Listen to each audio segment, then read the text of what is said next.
Hi everyone, welcome back to Eleganza TV. If you're new here, my name is Eunice, and on this channel I share step-by-step tutorials to help you sew stylish and trendy outfits with ease. Today I'll be showing you how I fixed the cape on this asymmetric neckline one sleeve blazer with a cape.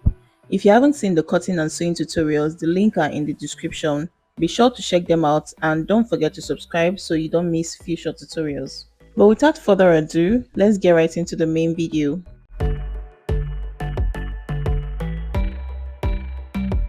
Before now, we already turned the armhole neatly, so now let's move straight into fixing the collar. So first, I'm going to use my pattern paper to draft the collar. I place the fabric onto the pattern, making sure it's aligned with the dress, so I can get the exact shape of the collar that I want. So to start, I'll be working on this back part of the dress first.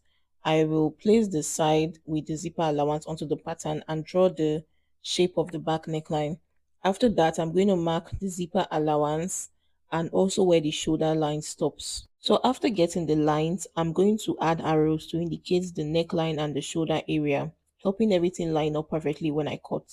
For the length of the collar, I'm going to make it 3 inches, but you can adjust it to your preference. You can make it 4 inches or 5 inches if you want a wider collar. Then on the zipper allowance area, I added half inch, which I'm going to use to turn the zipper area neatly. So having done that, I'm going to cut out this back part of the collar and keep it aside.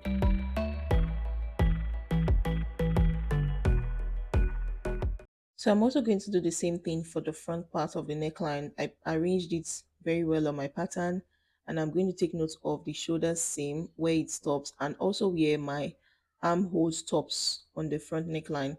Then I also went ahead to draw the neck shape onto my pattern. Then I took out the dress and I'm going to align the point just like you see me doing. Then after doing that, I'm going to put my arrows to indicate the neckline and the shoulder and also the armhole.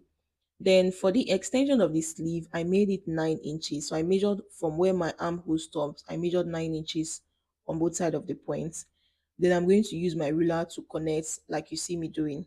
So instead of making use of a straight ruler, I'll use my pattern master to connect the points. So after getting this shape, now I will connect the line to make it equal. And then I'm going to make the length to be 3 inches, just like I did for the back. Like I said, you can make use of any length of your choice, whatever you prefer. You can make it 4 inches or 5 inches.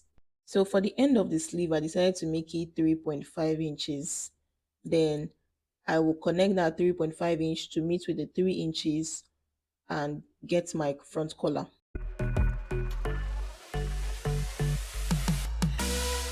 So after doing this, ensure that you put your arrows before you go ahead to cut out your collar. So we have drafted the collar for the zipper allowance side of the back neck and also the front. Now the part that is left is the other back part, which is the off shoulder part. So I placed my fabric on my pattern like so, and I just went ahead to draw the neckline on my pattern paper and indicate where the armhole stops and also where my zipper allowance also stops. So I connected both points using my straight ruler and then I add arrows to the zipper allowance and the neckline area. So for the sleeve part, I'm going to make my sleeve extension to be 9 inches just like I did for the front. So you can make use of 8 inches, but don't do it too small so it will be easy for you to raise your hand, and also don't make it too wide so it will not look funny. So either 8 inches or 9 inches is okay. So I went ahead to connect like this. I connected the sleeve length to my neck wideness and I made it 3 inches wide for the collar length. At the sleeve area, I made use of 3.5 inches because that's the way I want it to be.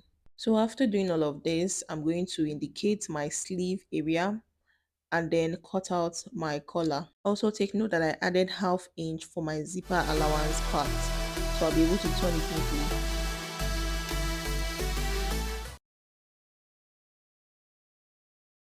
So guys, after cutting all these collar pieces, I'm going to use my paper tape to gum it to make it one piece. So this is the reason for putting all those arrows, indicating with all those arrows so that it will be easy for me to align them together. So I've gone ahead to align the shoulder for the front and the back. Then I'm also going to align the sleeve area. So I'm going to use my paper tape to seal the both collar together to make it one piece. And I'm going to trim out the excess from the pattern paper.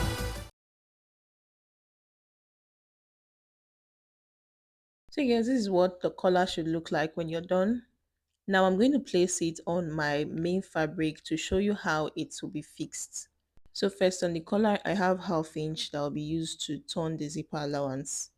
Then note that I'll be sewing my collar from the inside, like I'll place the front side to the back of the inside, like the lining part, and then I'll sew it and turn it over to the front.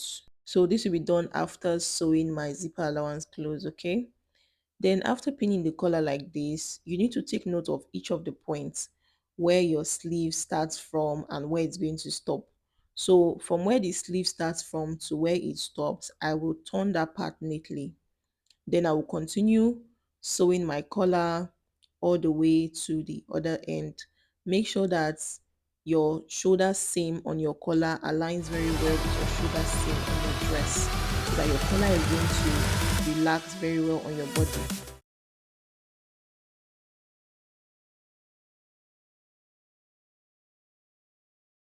So I have this remaining fabric left and I'm going to place my collar on it. I'll fold it into two to cut two pieces because one side will be serving as the lining and the other side as the main fabric. So I folded the wrong side of the fabric and I place my collar on top of it.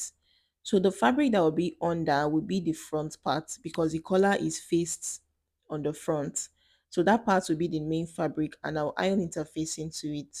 So again, I've gone ahead to cut my collar pieces. I only added half inch to the bottom to turn it neatly. Like I said, I don't want my collar to be very wide, but if you want to make yours wide, then you can add your sewing allowance so that it will be wider or make it 4 inches length. And then another thing I did was to notch the important points. I notched where the sleeve point starts from and where it ends. And I also notched my shoulder seam.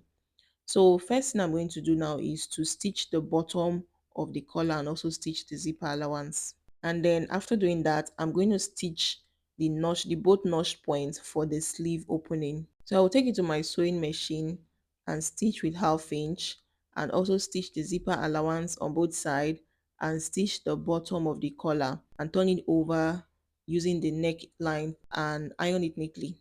So guys, after ironing, this is what I have it looking like. So after closing the sleeve opening, I have the neckline left. Now you're going to turn your collar, turn the front part of your collar to the inside of the dress. And I'll be stitching with half an inch. I'm going to pin the neckline like this. Make sure that your notched points aligns very well for the sleeve and also for the shoulder. So after sewing the collar inside out, I'll turn it over to the front and top stitch on the lining part to help the collar relax nicely on the front. So after fixing my collar, next thing I'll be doing is to fix my zipper and also fix the sleeve.